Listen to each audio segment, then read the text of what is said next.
And while he's setting that up, I have to say, Norman and I were talking about our grandmothers and old-fashioned telephones and having that conversation, and then he gets up and plays my grandmother's favorite hymn. Something really, somebody's sending us a message this morning. So let's take a time now and come with me into a silent, reverent place where all is at our disposal. All knowledge, all love, all wisdom. Be comforted in the peace and the love that surrounds you. Surrender now into that peace by breathing deeply. Acknowledge the support that surrounds you, the physical support of the chair you're sitting in. The emotional support that surrounds you from the spiritual family that holds you in love. The support from our Creator, whose only wish is for you becoming one with the Creator, one with creation. Breathe some deep, cleansing breaths, summoning the life-giving strength that's always flowing through you from the farthest reaches of the cosmos. Consciously, just for a moment, focus on the energy that fills every cell of your body. Feel the tingle of its surge filling all parts of you. That tingle is the life force, enlivening you, protecting you, and connecting you with the reality of all that is. Celebrate it. Give thanks for it. Quietly now, sink into peace and rest there.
And now, after just these few minutes of being in the stillness, we feel empowered and peaceful. We feel no lack. We have all that we need. So let's gently allow your awareness to come back into the moment. Let's give thanks for all that we have and all that we are becoming. When you're ready, open your eyes and keep this thought implanted in your heart. I am the embodiment of God's love. I share this agape love with all that I encounter. And so it is. Namaste.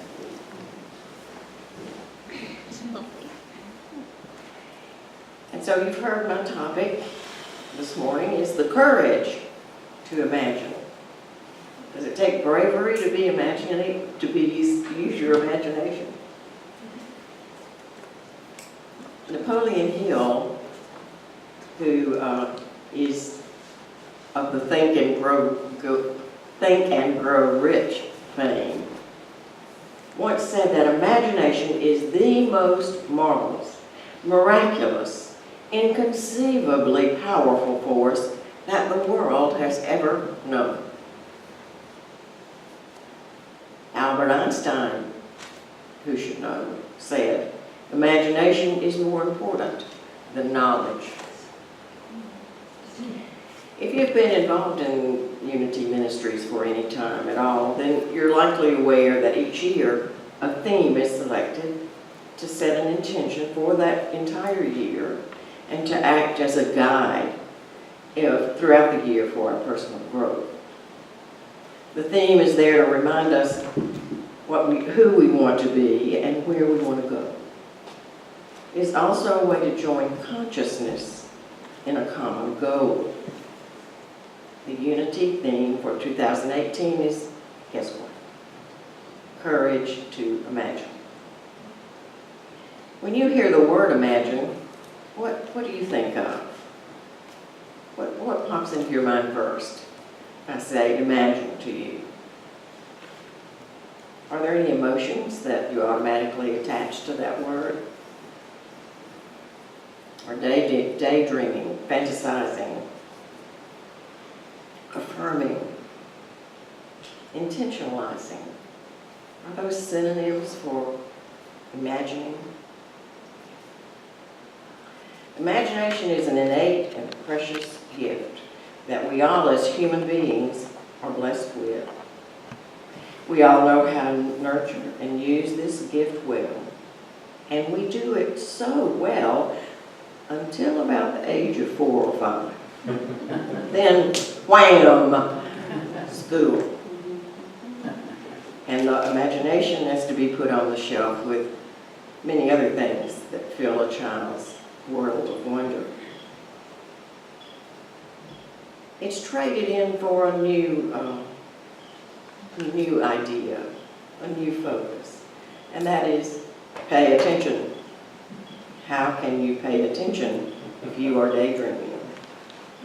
I can't tell you how many times I was told to quit that daydreaming and get busy. Idle hands are the devil's workshop.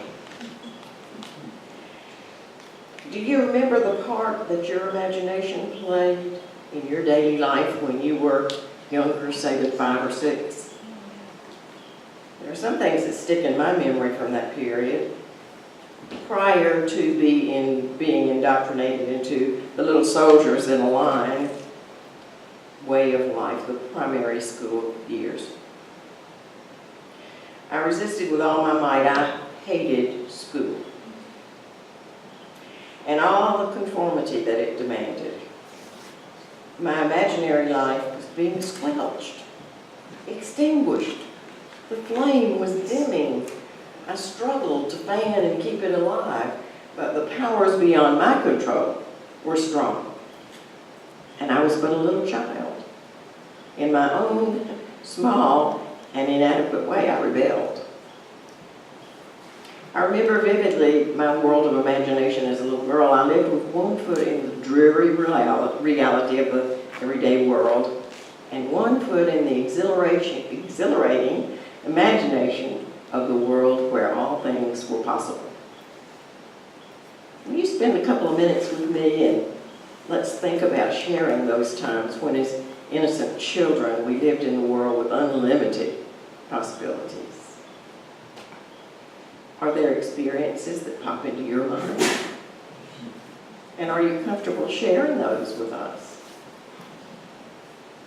Does anybody have any memories of that time when you were unfettered by the rules of school and society? I had an imaginary friend whose name was Susie. We played together a lot because I was an only child at the time. But she was very real to me. Did anybody else have imaginary friends? My brother had a imaginary friend. I never had a specific imaginary friend. I had the fairies who lived in my backyard were my friends. But my brother had and he was 10 years younger than I, so I really didn't have a lot of, I didn't really relate to his imaginary friend who he named Hebe. And Hebe was with him all the time. Anybody else remember anything about your childhood imagination? Well, we played. There was a whole world out there. We were cowboys and Indians, and the Indians were real, and we shot them, and it was okay. They came back the next day so we could play. There were horses that we rode. There were adventures. I said before, the jumping out of the airplanes or the swings or whatever you wanted to do. Life was wonderful. We shouldn't leave it. I too had the surrounding of Roy Rogers and Dale, Pablo Cassidy, and I would steal M&Ms and feed them all. I would give some to all the cowboys and the Indians and go steal more M&Ms, and that made stealing the M&Ms okay. So I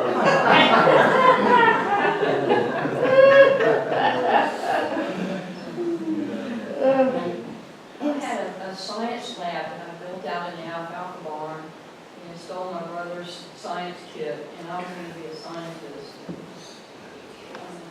But I didn't know in the 60s that little girls could be scientists. I was a scientist. Well, I hope I've got you thinking a little bit now about imagination and what part it maybe played in your life growing up. Perhaps it's been a positive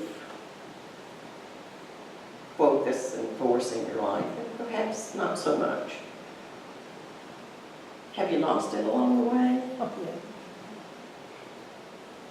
Can it be reclaimed? Has it perhaps just atrophied from lack of use? The sad truth is that the average adult person uses this powerful force very little, if at all. Often when they do use it, they use it against themselves. They imagine the worst that could happen. They dwell on lack. They expect the most negative outcomes. What a shame. A popular expression that's risen out of the Notes from the Universe books and CDs and seminars is, thoughts become things, choose the good ones. It's that simple. It really is. Choose the good thoughts. And some may call that acting as if. That's a method of choosing the good thoughts and believing them. Choosing what you want your life to be like, and then act as if it were already a reality. I've done that. I'll share that with you sometime. It works. Now, Unity offers a free booklet each year to help you with the theme. This is a flyer I got a while back about their booklet. You can either order it online, it's free, or you can download it. I downloaded it this year. I'm so proud of myself. I didn't do that well. I had to call the helpline, but I am. It provides 12 different monthly affirmations. And so each month then has its own topic, if you will. It's sort of like a theme within a theme.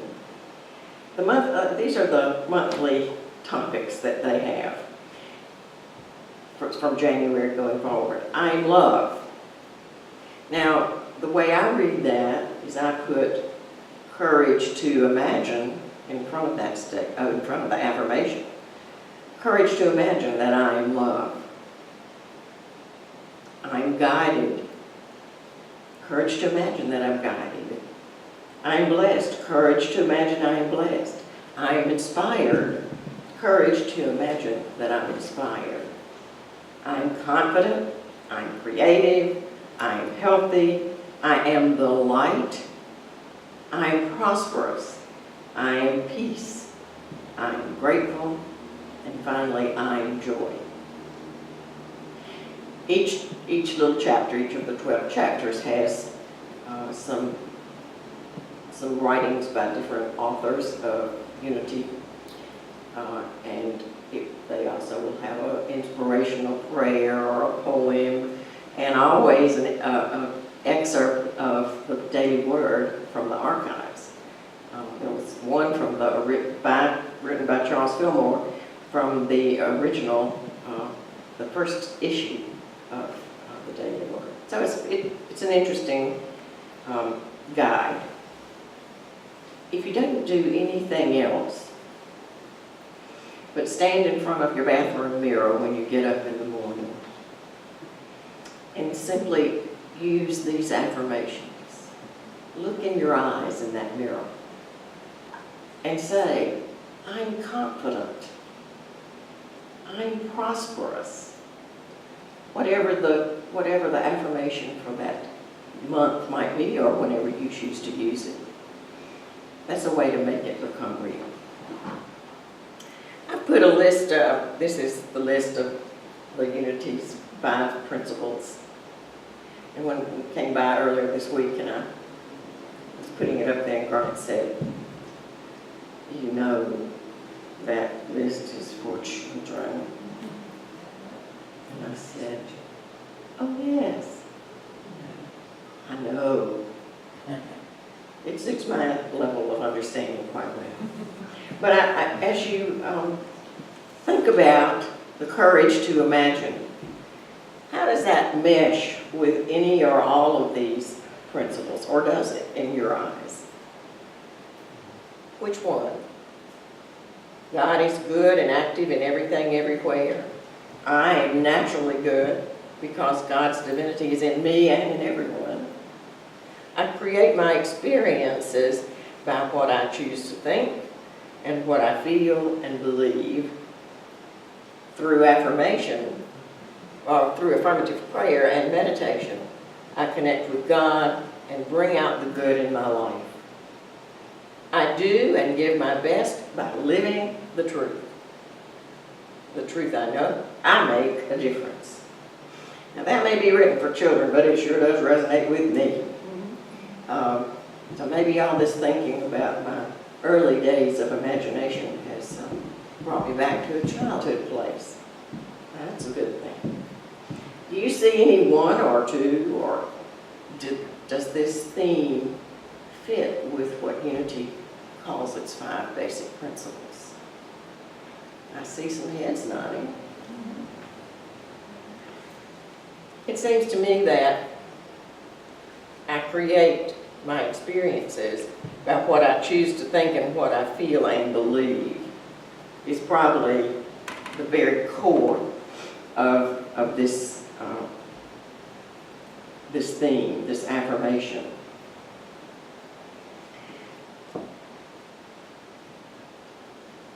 Well, I don't want to repeat myself here. Well, I seem to have been thinking about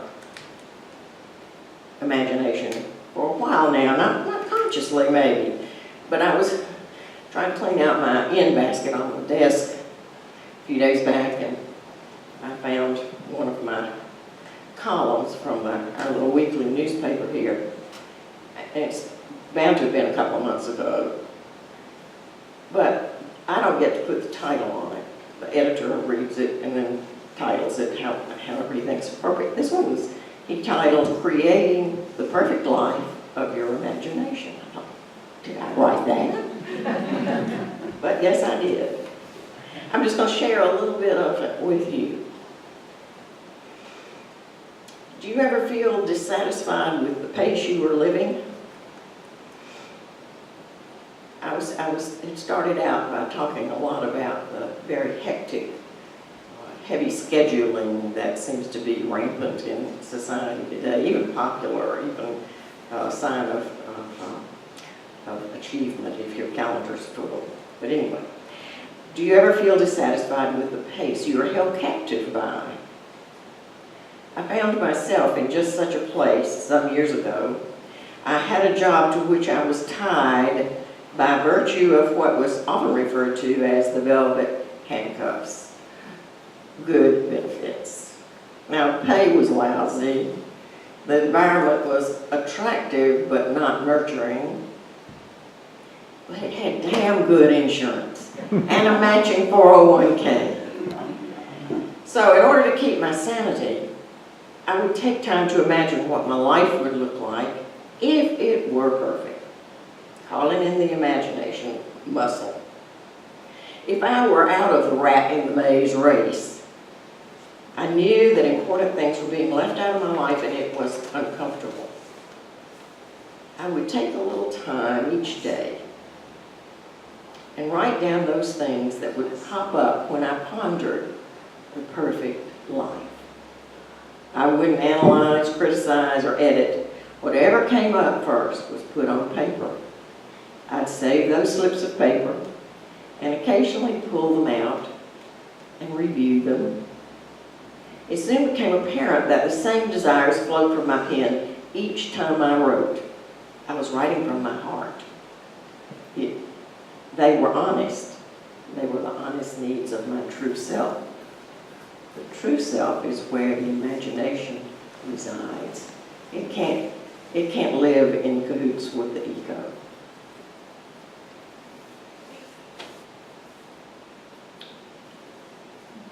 I've lost my place. They were surprisingly simple, these things I wrote down. And in no way were they the spoils of hard work or self-sacrifice. Eventually, and without any conscious effort on my part, my life became that perfect image. I jotted it down so many times. If you're feeling too much in a hurry to get things done, rushing and rushing until life's no fun, may I suggest this simple exercise? Take a few minutes out of your hectic schedule every now and then and get in touch with your imagination. Let it tell you what your life would look like if it were perfect. Take notes. Don't fixate on those notes or on the details, but put them away. Continue this practice as regularly as you can and see if you don't find your journey slowing down. You may just look around one day and think, wow, this is the perfect life I've been imagining. So I was thinking about imagining without even imagining that I was imagining. All people without exception are creative. I bet a lot of you would deny that. No one is more creative than another. Some simply choose to use their creativity to a greater degree than others. Imagination is the beginning of all creative expression. It is when we are in the very fertile ground that is imagination, creative expression comes alive. Just take a walk around your house and look at all the conveniences that you have, which you didn't have 2 years, 5, 10, 15 years. Each of those things began in someone's imagination, in the creativity of a single person. The power of imagination is the ultimate creative power. One dramatic example of vivid imagination is that of Air Force Colonel George Hall. He was a POW locked in the dark box of a North Vietnamese prison for 7 grueling years. Every day, Colonel Hall played a full game of golf in his imagination. It didn't say he watched a game of golf. He played it. He was in that scene. He was on every green. Well, after he was released from his POW camp, 1 week later after that release, he entered the Greater New Orleans Open and shot a 76. Did I say that imagination was powerful? Well, that's proof. Another incredible account is that of Vera Freiling, MD. As a Jewish teenager on the run from the Gestapo, she lived undercover in Berlin during the Holocaust. During this time, she imagined that she was a doctor, a psychiatrist in a free land.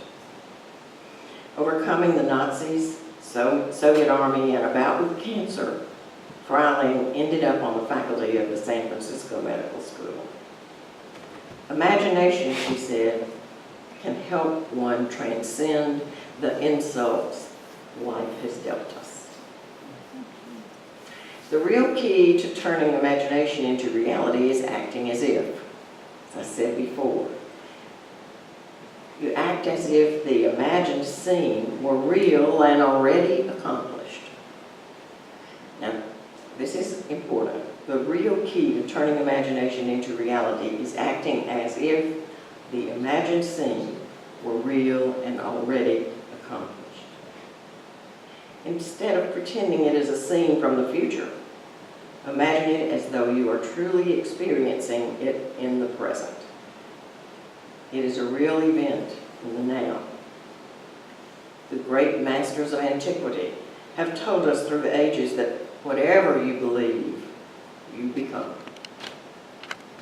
If you believe and imagine in the now that you are whatever you wish to be, then reality must conform.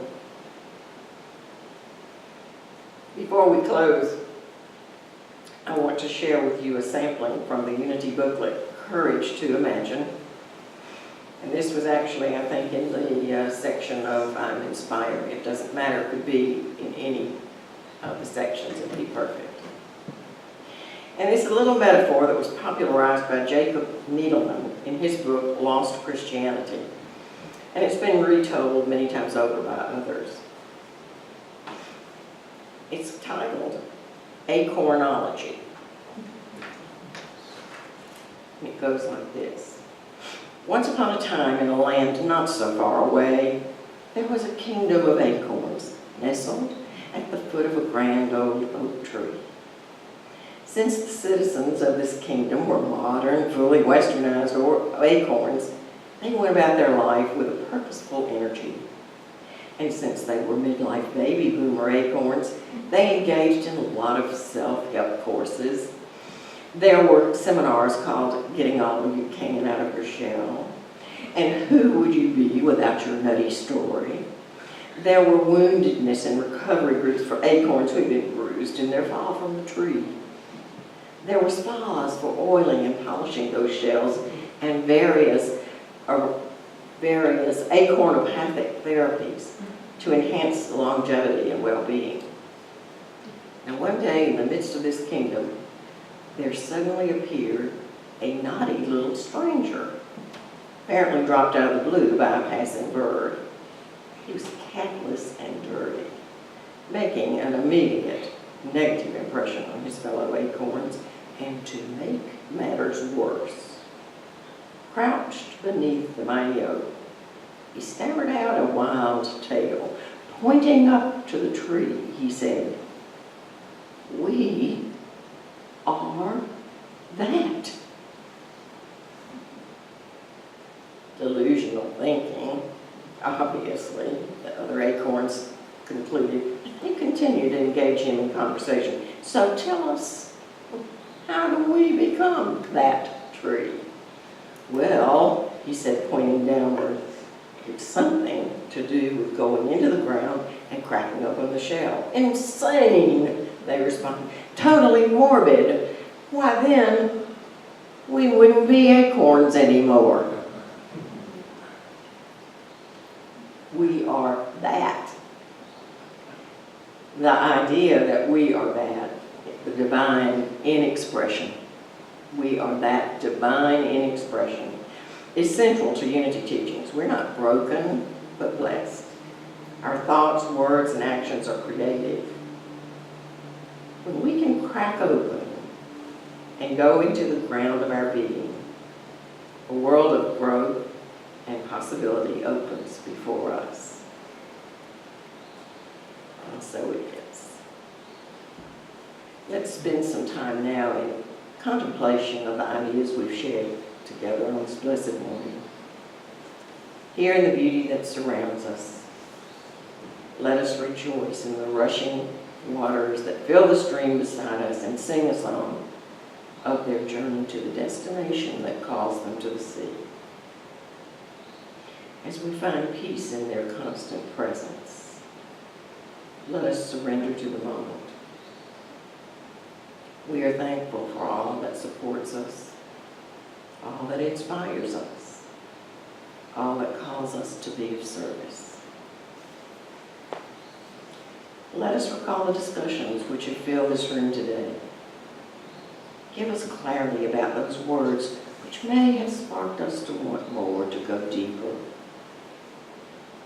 As we grow quiet and still in our reflection, we become aware of all those who are in need of our support. See those beloved ones here with us.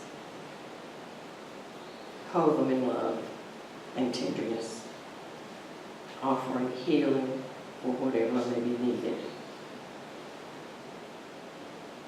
Our own needs become part of the healing circle surrounding us. Those spirits either abiding here or in the next realm are drawn close to our hearts. The assurance of abiding love covers all of us, and we feel the strong connection to the energy of the universe, which enlivens all of creation. It is ours to share. Now we broaden our circle, reaching out to every corner of the planet, blessing and welcoming each member of the human family into our loving, healing circle. In this place of silence and contemplation, we become acutely aware of life we share with all that is. We are one, we cannot be separate. Our love spills out and overflows until every nook and cranny of the universe is filled and enlivened by it. Spend just a few moments now peacefully reflecting.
Feeling renewed, we bring our attention back into the present moment. We give thanks for this day, for this place, for the friends with whom we've shared time today. We are enormously blessed, and our gratitude reaches out to touch the hand of God. Will you chant on with me?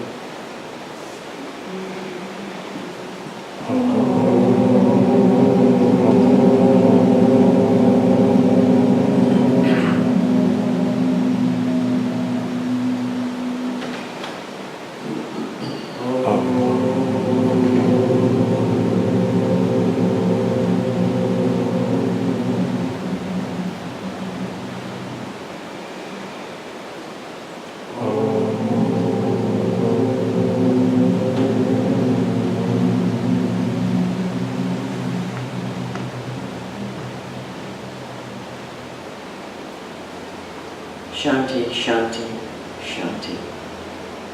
Be in peace. And so it is.